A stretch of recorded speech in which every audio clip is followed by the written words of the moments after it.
ಬಂದಿದೆ. ವಕೀಲೆ ಜೀವ ಆತ್ಮಹತ್ಯೆ ಕೇಸ್ ಬಗ್ಗೆ ತನಿಖೆ ನಡೀತಾ ಇದೆ. ಇನ್ನು ಹಿರಿಯ ಅಧಿಕಾರಿಗಳ ಮೂಲಕ ತನಿಖೆ ಮಾಡಿಸ್ತೇವೆ ಅಂತ ಹೇಳಿ ಡಾಕ್ಟರ್ ಜಿ ಪರಮೇಶ್ವರ್ ಹೇಳಿದರು. ಎಸ್ಐಟಿ ಇನ್ವೆಸ್ಟಿಗೇಷನ್ ಮಾಡ್ತಾ ಇದ್ದಾರೆ. ಸಂಪೂರ್ಣ ಆಗೋವರೆಗೂ ನಾವು ಅದರ ಬಗ್ಗೆ ಏನು ಹೆಚ್ಚು ಹೇಳೋಕ್ಕಾಗೋದಿಲ್ಲ. ನಿಮಗೇನು ಮಾಹಿತಿ ಬಂದಿದೆ ನನಗೂ ಅಷ್ಟೇ ಬಂದಿದೆ. ಈಗ CID SIT ಇನ್ವೆಸ್ಟಿಗೇಷನ್ ಮಾಡ್ತಾ ಇದ್ದಾರೆ. ಸಂಪೂರ್ಣ ಆಗೋವರೆಗೂ ನಾವು ಅದರ ಬಗ್ಗೆ ಏನು ಹೆಚ್ಚು ಹೇಳೋಕ್ಕಾಗೋದಿಲ್ಲ. ನಿಮಗೇನು ಮಾಹಿತಿ ಬಂದಿದೆ. ಮೈತ್ರಿ ಬಗ್ಗೆ ಮಾಜಿ ಸಚಿವ HD ರೇವಣ್ಣ ಮಾತನಾಡಿದ್ರು. ಆವತ್ತು ನಾವು ಯಡಿಯೂರಪ್ಪನವರ ಜೊತೆ ಮುಂದುವರೆದಿದ್ರೆ ಬೇರೆ ಕಥೆನೇ ಇರ್ತಿತ್ತು.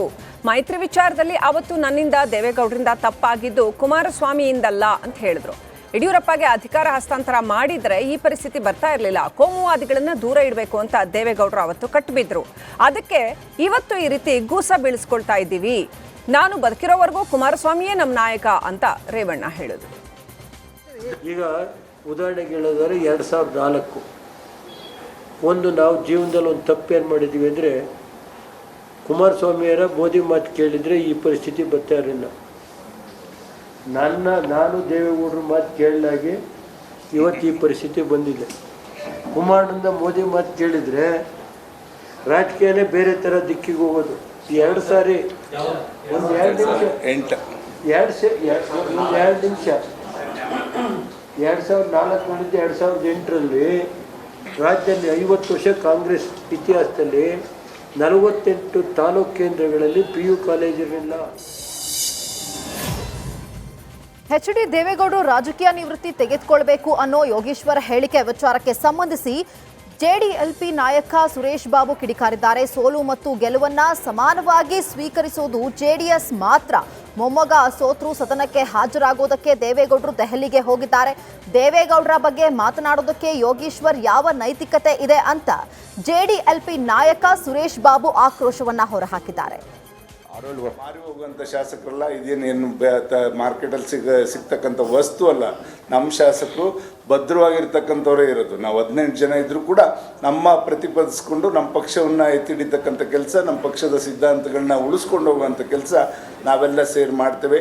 ಆದ್ದರಿಂದ ಇದು ಎಚ್ಚರಿಕೆ ಇರಲಿ ಕಾಂಗ್ರೆಸ್ನವ್ರಿಗೆ. ನಿಮಗೆ ಬಂದಿರತಕ್ಕಂಥ ಯೋಗೇಶ್ವರ್ ಏನು ನಿಮಗೆ ಅಭ್ಯರ್ಥಿಯಾಗಿ ಬಂದು ನಿಮ್ಮ ಪಕ್ಷಕ್ಕೆ ಸೇರಿದರೆ ಅವರು ನಿಮಗೆ ಮುಳುವಾಗ್ತಕ್ಕಂಥದ್ರಲ್ಲಿ ಸಂಶಯ ಇಲ್ಲ.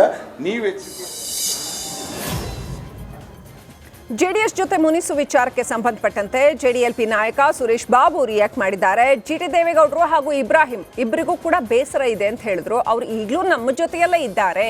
ಅವರಿಬ್ಬರು ಹಿರಿಯರು, ಅವರಿಗೂ ಆಸೆ ಆಕಾಂಕ್ಷೆಗಳು ಇದ್ದೇ ಇರುತ್ತೆ. ಮುಂದಿನ ದಿನಗಳಲ್ಲಿ ಅವರಿಗೂ ಒಳ್ಳೆ ಹುದ್ದೆಗಳು ಸಿಗತ್ತೆ ಅಂತ ಹೇಳಿದ್ರು.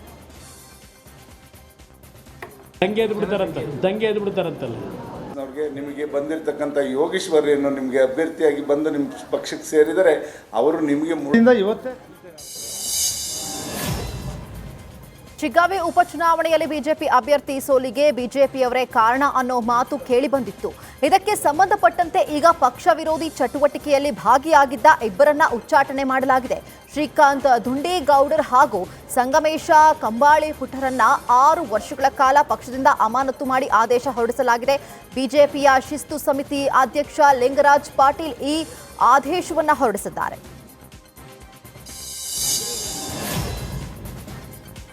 ಇವತ್ತು ಬಳ್ಳಾರಿಗೆ ಮುಖ್ಯಮಂತ್ರಿ ಸಿದ್ದರಾಮಯ್ಯ ಆಗಮಿಸಲಿದ್ದಾರೆ. ಬಳ್ಳಾರಿ ಆರೋಗ್ಯ ಮಾತೆ ಅಮೃತ ಸಂಭ್ರಮೋತ್ಸವ ಕಾರ್ಯಕ್ರಮದಲ್ಲಿ ಸಿಎಂ ಭಾಗಿಯಾಗಲಿದ್ದಾರೆ. ಈ ಕಾರ್ಯಕ್ರಮದಲ್ಲಿ ವಿವಿಧ ಸಚಿವರು ಸೇರಿದಂತೆ ಅನೇಕ ನಾಯಕರುಗಳು ಭಾಗಿಯಾಗಲಿದ್ದಾರೆ. ಬಳಿಕ ಸಾಯಂಕಾಲ 6 ಗಂಟೆಗೆ ಸಿಎಂ ಬೆಂಗಳೂರಿಗೆ ವಾಪಸ್ ತೆರಳಲಿದ್ದಾರೆ. ಸಿದ್ದರಾಮಯ್ಯ ವಿರುದ್ಧದ ಮೂಡಾ ಕೇಸ್ಗೆ ಬಿಗ್ ಟ್ವಿಸ್ಟ್ ಸಿಕ್ಕಿದೆ. ಮೈಸೂರಿನ ಕೆಸರೆ ಗ್ರಾಮದ ಜಮೀನು ಸಂಬಂಧ ದಾವೆ ಹೂಡಲಾಗಿದ್ದು ಮೈಸೂರು 6ನೇ ಸಿವಿಲ್ ಕೋರ್ಟ್ನಲ್ಲಿ ಜಾಮೀನು ಮಾಲೀಕ ಮೈಲಾರಯ್ಯ ಮಗಳು ದಾವೆಯನ್ನ ಹೂಡಿದ್ದಾರೆ.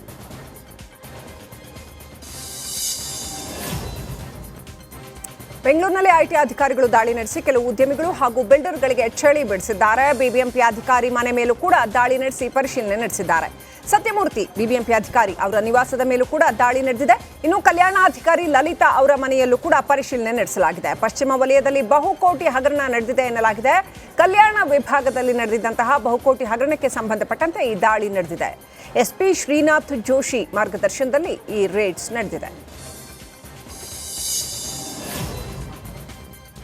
545 PSI ಹುದ್ದೆಗೆ ನೇಮಕಾತಿ ಆದೇಶ ಗಡುವು ವಿಚಾರ ಸಂಬಂಧ ಬೆಂಗಳೂರಿನಲ್ಲಿ ಗೃಹ ಸಚಿವ ಡಾಕ್ಟರ್ ಜಿ ಪರಮೇಶ್ವರ್ ಪ್ರತಿಕ್ರಿಯಿಸಿದ್ದಾರೆ.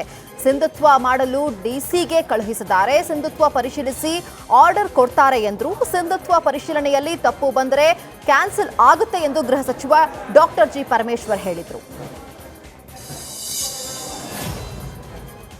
ಬೆಳಗಾವಿ ಅಧಿವೇಶನದ ವೇಳೆ ಪಂಚಮಸಾಲಿ ಶ್ರೀ ಬೃಹತ್ ಹೋರಾಟಕ್ಕೆ ಸಜ್ಜಾಗಿದ್ದಾರೆ. ಪಂಚಮಸಾಲಿ ಸಮಾಜಕ್ಕೆ 2A ಮೀಸಲಾತಿ ನೀಡುವಂತೆ ಆಗ್ರಹಿಸಿ ಚಳಿಗಾಲದ ಅಧಿವೇಶನದ ವೇಳೆ ಸುವರ್ಣಸೌಧವನ್ನು ಮುತ್ತಿಗೆ ಹಾಕುವುದಕ್ಕೆ ಸಜ್ಜಾಗಿದ್ದಾರೆ.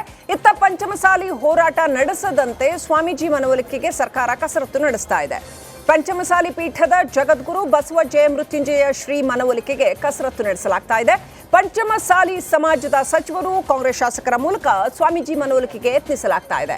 ಇಬ್ಬರ ಮನವೊಲಿಕೆ ಯತ್ನ ವಿಫಲ ಆಗಿರೋ ಬೆನ್ನಲ್ಲೇ ಈಗ ಶಾಸಕ ವಿಜಯಾನಂದ ಕಾಶ್ಯಪ್ನವರಿಗೆ ಸಿಎಂ ಟಾಸ್ಕ್ ನೀಡಿದ್ದಾರೆ. ಪಂಚಮಸಾಲಿ ಸಮಾಜದ 2A ಮೀಸಲಾತಿ ಹೋರಾಟಗಾರರ ನಡುವೆ ಒಡಕು ಮೂಡಿದೆ. ಪಂಚಮಸಾಲಿ ಸಮಾಜದ 2A ಮೀಸಲಾತಿ ಹೋರಾಟಕ್ಕೆ ಸಮಾಜದ ಮುಖಂಡರೇ ತಪ್ಪು ಮಾಹಿತಿಯನ್ನ ನೀಡ್ತಾ ಇದ್ದಾರೆ. ಪಂಚಮಸಾಲಿ ಸಮಾಜದ ಶಾಸಕರು ಸಚಿವರ ವಿರುದ್ಧ ಕೂಡಲ ಸಂಗಮದ ಶ್ರೀಗಳು ಅಸಮಾಧಾನವನ್ನ ವ್ಯಕ್ತಪಡಿಸಿದ್ದಾರೆ. ಮತ್ತೊಂದೆಡೆ ಪಂಚಮಸಾಲಿ ಶ್ರೀಗಳನ್ನ ಹೊರಗಿಟ್ಟು ಪಂಚಮಸಾಲಿ ರಾಷ್ಟ್ರೀಯ ಕಾರ್ಯಕಾರಿಣಿ ಸಭೆ ನಡೆದಿದೆ. ಯಾವುದೇ ಕಾರಣಕ್ಕೂ ನಾನು ಶ್ರೀಗಳ ಹೋರಾಟಕ್ಕೆ ಬೆಂಬಲ ಕೊಡೋದಿಲ್ಲ ಅಂತ ವಿಜಯಾನಂದ ಕಾಶ್ಯಪ್ಪನವರು ಹೇಳಿದ್ದಾರೆ. ಯಾವುದೇ ಕಾರಣಕ್ಕೂ ಹೋರಾಟ ನಿಲ್ಲಿಸಲ್ಲ ಅಂತ ಸ್ವಾಮೀಜಿ ಪಟ್ಟು ಹಿಡಿದಿದ್ದಾರೆ. ಒಟ್ಟಿನಲ್ಲಿ ಇಬ್ಬರು ನಡುವಿನ ತಿಕ್ಕಾಟದಲ್ಲಿ ಪಂಚಮಸಾಲಿ 2A ಮೀಸಲಾತಿ ಹೋರಾಟಕ್ಕೆ ತೀವ್ರ ಹಿನ್ನಡೆಯಾಗುವ ಸಾಧ್ಯತೆ ಎದುರಾಗಿದೆ.